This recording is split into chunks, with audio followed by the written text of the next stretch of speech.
ನಗರದ ಸರ್ಕಾರಿ ಮಹಿಳಾ ಕಾಲೇಜಿನ 1300 ವಿದ್ಯಾರ್ಥಿನಿಯರು, ಪ್ರಿನ್ಸಿಪಾಲರು, ಪ್ರಾಧ್ಯಾಪಕರಿಂದ ಇಂದು ಕಾಲೇಜು ಆವರಣದಲ್ಲಿ ಮಾಜಿ ಮುಖ್ಯಮಂತ್ರಿ ಡಿ. ದೇವರಾಜ್ ಅರಸು ಜನ್ಮದಿನವನ್ನು ಅರಸರ ಭಾವಚಿತ್ರಕ್ಕೆ ಪುಷ್ಪಾರ್ಚನೆ ಮಾಡುವ ಮೂಲಕ ಆಚರಿಸಿ ಸದ್ಭಾವನಾ ಪ್ರತಿಜ್ಞೆಯನ್ನು ಸ್ವೀಕರಿಸಿದರು. ಅರಸರನ್ನ ಕುರಿತು ಮಾತನಾಡಿದ ಹಿಂದಿನ ಪ್ರಾಂಶುಪಾಲರು ಪ್ರೊಫೆಸರ್ ಮಂಜು ಮಾತನಾಡಿ, ಅರಸುರವರ ಸರ್ಕಾರದ ಕಾರ್ಯಕ್ರಮಗಳು ಕರ್ನಾಟಕದಲ್ಲಿ ಬಡವರು, ರೈತರು ಗೌರವದಿಂದ ಬಾಳಲು ತುಂಬಾ ನೆರವಾದವು ಎಂದರಲ್ಲದೆ ತುರ್ತು ಪರಿಸ್ಥಿತಿ ನಂತರ ಇಂದಿರಾ ಗಾಂಧಿಯವರನ್ನ ಚಿಕ್ಕಮಗಳೂರಿನಲ್ಲಿ ಲೋಕಸಭಾ ಚುನಾವಣೆಗೆ ಕರೆತಂದು ನಿಲ್ಲಿಸಿ ಜಯಗಳಿಸುವಂತೆ ಮಾಡಿದ ಧೀಮಂತ ಎಂದರು. ಇಂಥವರನ್ನ ಸ್ಮರಿಸುವುದು, ಗೌರವಿಸುವುದು ನಮ್ಮ ಕರ್ತವ್ಯ ಎಂದರು. ಕಾಲೇಜಿನ ಪ್ರಾಂಶುಪಾಲರು ಪ್ರೊಫೆಸರ್ ರಜಿಯಾ ಸುಲ್ತಾನ್ ಮಾತನಾಡಿ, ಡಿ. ದೇವರಾಜ್ ಅರಸುರವರ, ರಾಜೀವ್ ಗಾಂಧಿಯವರ ಆಳ್ವಿಕೆಯ ಕಾಲದ ಉತ್ತಮ ಕಾರ್ಯಗಳು, ತಾಂತ್ರಿಕತೆ ಇವೆಲ್ಲವುಗಳು ನಮಗಿಂದು ಪ್ರಯೋಜನವಾಗುತ್ತಿವೆ. ಭೇದ ಭಾವ ಇಲ್ಲದೆ, ತಾರತಮ್ಯ ಇಲ್ಲದೆ ಸಮಾನತೆ, ಶಿಸ್ತು, ಗೌರವದಿಂದ ನಾವೆಲ್ಲರೂ ಬಾಳಬೇಕು ಎಂದರು.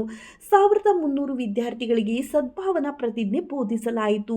ಪ್ರಾಧ್ಯಾಪಕರಿಂದ ಸಾಮಾಜಿಕ ಕಾರ್ಯಕರ್ತ ಡೀಡ್ ಶ್ರೀಕಾಂತ್, ಬೋಧನೇತರ ಸಂಬಂಧಿಗಳು ಉಪಸ್ಥಿತರಿದ್ದರು. ವರದಿ ಶ್ರೀಕಾಂತ್ ಹುಣಸೂರು.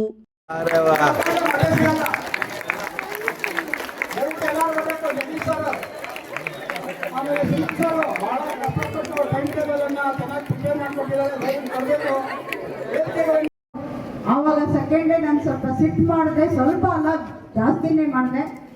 ಯಾಕಂತ ಹೇಳಿದ್ರೆ ನಮ್ಮ ದೇಶದ ಒಂದು ಇದನ್ನು ಅವರು ತ್ಯಾಗ ಬಲಿದಾನವನ್ನು ಕೊಟ್ಟು ನಮಗೆ ಕೊಟ್ಟಿರೋ ದೇಶ ಇದು.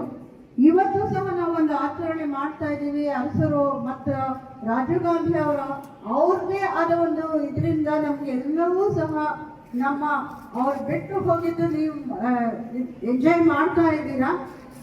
ಅವ್ರದ್ದೆಲ್ಲ ಬಲಿದಾನವನ್ನು ತಗೊಂಡು ನಾವು ಮುಂದೆ ಹೋಗಬೇಕಾಗಿದೆ.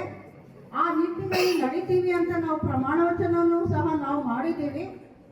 ಬೇರೆ ಆದ ಭಿನ್ನಾಭಿಪ್ರಾಯ ಬೇಡ. ಅವ್ರು ಆ ಪಾರ್ಟಿಗೆ ಸೇರಿರೋರು, ಈ ಪಾರ್ಟಿಗೆ ಸೇರಿರೋರು ಅಂತ ಏನು ಬೇಡ. ನಮಗೆ ಬೇಕಾಗಿರೋದು ಯಾರು ನಮ್ಮನ್ನು ಮುಂದೆ ತಗೊಂಡು ಹೋಗ್ತಾರೆ, ಯಾರು ನಮ್ಮನ್ನು ಇಲ್ಲಿ ದೇಶದ ಒಂದು ಡಿಸ್ಟ್ರಿಕ್ಟ್ಗೆ, ನಮ್ಮ ಊರಿಗೆ ಇಂಪ್ರೂವ್ ಮಾಡ್ತಾರೆ, ಅವರನ್ನು ನಾವು ಅವರ ಒಂದು ಇದನ್ನು ಸ್ಯಾಕ್ರಿಫೈಸಸ್ ನಾವು ಗುರುತಿಸಿ ಅವರನ್ನು ನಾವು ಒಂದು ನಿಮಿಷ ಅವರಿಗೆ ನಾವು ಮೌನವನ್ನು ಕೊಟ್ಟು ಅವರ ಶಾಂತಿಗೆ ಇದು ಸಿಗ್ಲಿ ಅಂತ ಅವರ ಸೌಲಿಗೆ ಶಾಂತಿ ಸಿಗ್ಲಿ ಅಂತ ಹೇಳ್ಬಿಟ್ಟು ನಾವು ಇದು ಮಾಡ್ತಾ ಇರೋದು ಅಷ್ಟೇ.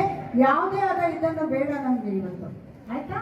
Okay, thank you very much for all students who are gathered here and all the staff members who are here. ನಿಜವಾಗ್ಲೂ ನನಗೆ ಸಂತೋಷ ಆಗ್ತಾ ಇದೆ ಈ ಸೇರಿ ನೀವೆಲ್ಲ